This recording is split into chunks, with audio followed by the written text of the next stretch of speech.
Garin a vu tout éberlué. Regina répondit aussitôt: il ne l'a pas accompagnée. Et c'est pourquoi je ne peux comprendre ce qui s'est passé. Comment êtes-vous sûr? Parce que c'est moi qui l'ai accompagné. Vous, mais il était convenu. Je voulais être certain qu'il ne se passe pas. Et ce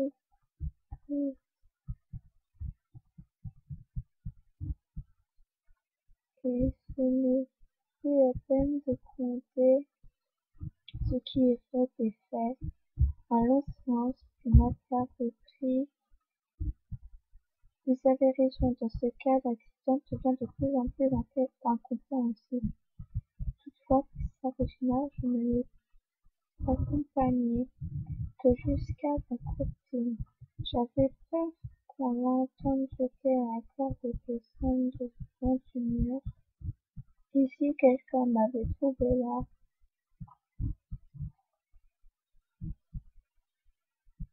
Garin se sentait oppressé. Il fixait le seul petit rectangle de la salle qui pouvait voir. D'un air stupéfait, à ce moment, Regina passa devant lui. Il se rejeta dans l'ombre. Garçon n'avait plus aperçu. Au même moment, il fut pris, car les deux voix s'entendent. C'était sûr. Et puis, la conversation finit par reprendre. Vous ne devriez pas répondre le prisonnier, dit Regina. Ça aurait éveillé les soupçons de père. Me prenez-vous pour une sotte, mon frère? Je ne lui ai rien dit de ce. Ne parle jamais de choses. Ainsi, il savait bien, mais Geoffrey était mon prisonnier, et il avait l'air de bien le connaître. Oh! Comme si s'était laissé fourvoyer la suite de la conversation, puis pour lui pire encore, car il ne comprit que trop bien. Le nommé Geoffrey ne se trouvait pas avec les troupes anglaises pour défendre les droits de Jean de Montfort sur le duché de Bretagne ni par amour maintenant, simplement pour pouvoir l'approcher.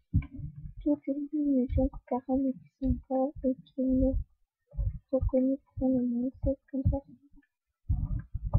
Son sens maintenant vers les conséquences du chevalier errant qui était aussi le enfant qui à perdre.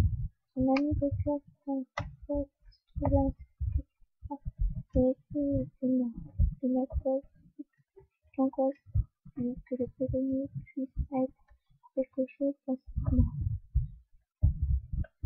Quel silence! Regina convenait de plus et le considérait d'un air soupçonneux.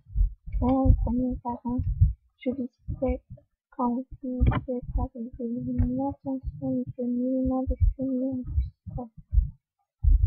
Et introduire le commissaire ici, comment mentir ne fait guère de crédit. Il ne faut mentir que lorsqu'on est sûr qu'il ne peut pas être découvert, sinon il ne peut pas mentir. Le proverbe, car Alphonse traduit du mongol par 5. J'ai entendu, dit Garin, mais je ne dis rien. Tout ce qui entre par mes oreilles se perd entre les deux. C'est pourquoi je suis toujours libre. Peut-on vraiment vous faire confiance, demanda Madeleine. Je n'ai nul intérêt, observa Garin, à effacer ce que je sais. Un scribe, c'est comme un professeur. S'il n'en était pas ainsi, je gagne le pas. Moi, j'ai confiance en lui, dit Regina, et entendit les pas d'un escalier au dernier. Puis, mes affaires, je les chercher partout. Elle s'arrêta, mais pas puis le fabricant de la volupté pour nous entretenir tranquillement. Ne vous inquiétez pas, mère, dit Regina Roquine par le torché à vous défendre. Dame Agnès mit en place son feu, posa la main, elle posa la main sur l'épaule de son fils, ce qui me fait plaisir, ce qui me faisait plaisir, Regina, c'est que vous soyez plus raisonnable et renonciez à faire des sottises. Le père se plaint souvent à juste titre. Il faudrait vous rappeler que vous avez 11 ans déjà et que un adulte doit apprendre à devenir un homme. Regina se conduisait les deux guillemets de la tête d'un air incertain. Dame Agnès tournait alors vers Mathéa, remarquant son sourire.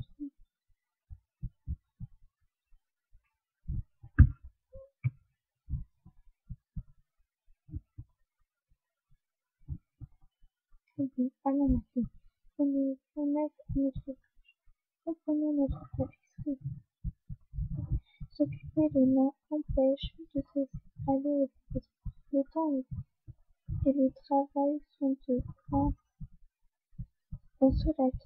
Mère intervient, Mathéa, qui est pincée, pourriez-vous une tapisserie de grande longueur, racontant l'histoire de notre ami depuis le temps brûlé jusqu'à maintenant. La dame considéra sa vie un moment, puis tournant la tête par la fenêtre souterraine. Quelle famille audace!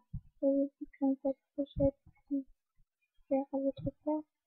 Mathéa baissa les yeux. Dame Agnès ouvrit le couvercle de sa boîte à ouvrage, puis sortant un petit écheveau de laine. Merci, Caron, dit-elle d'un ton détaché, nous n'avons plus besoin de vous. Le garçon se sentit un peu gêné. C'est vrai que se plaigna à contempler la scène d'Bertrand. Excusez-moi, s'écria-t-il, il referma ostensiblement la porte en lui pour ne prenne pas pour un antiquaire.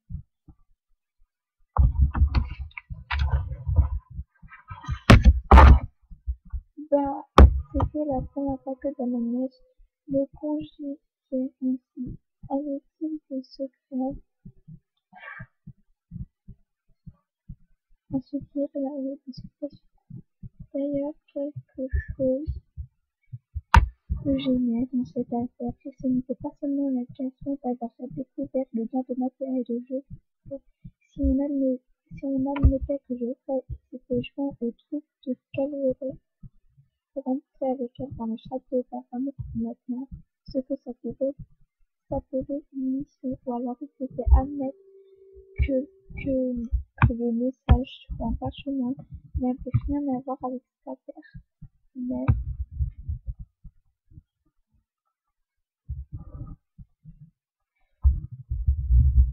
page 131, chapitre un assassin. Un bruit étonnant parcourut le château.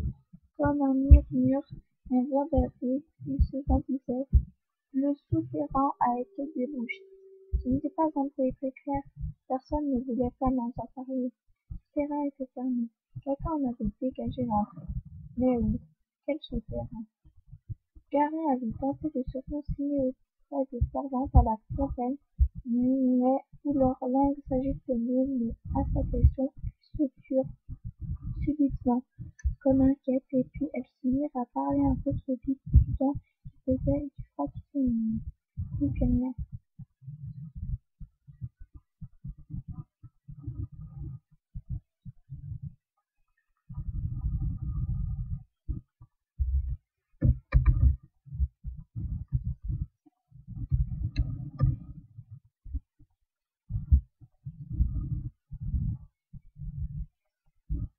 Ce n'était pas personne pour lui répondre.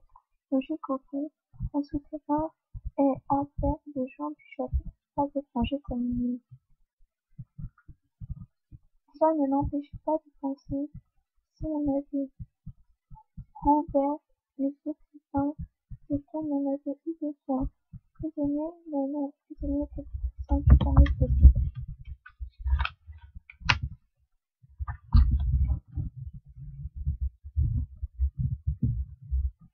Tout en haut de la clochette, je m'immergeais toute la nuit, les yeux ne dormaient-ils donc jamais. En tout cas, pour l'instant, ils ne dormaient sûrement pas, car il avait de l'habitude.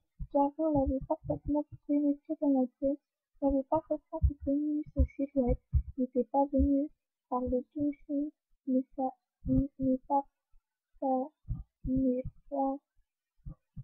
l'autre côté, la courtisette.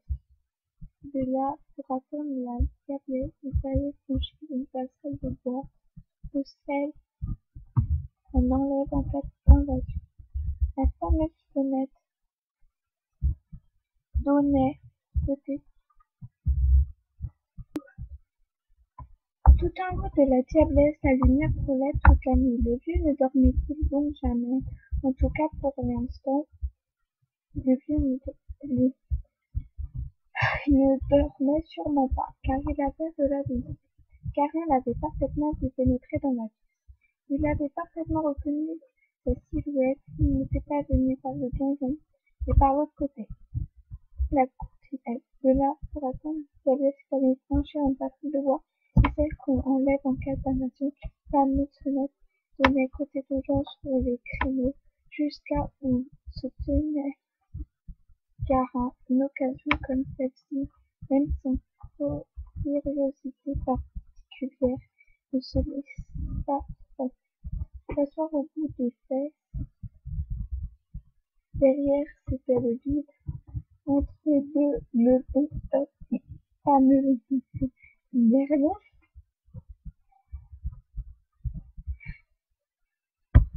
En prenant bien garde à ses pieds, aux ouvertures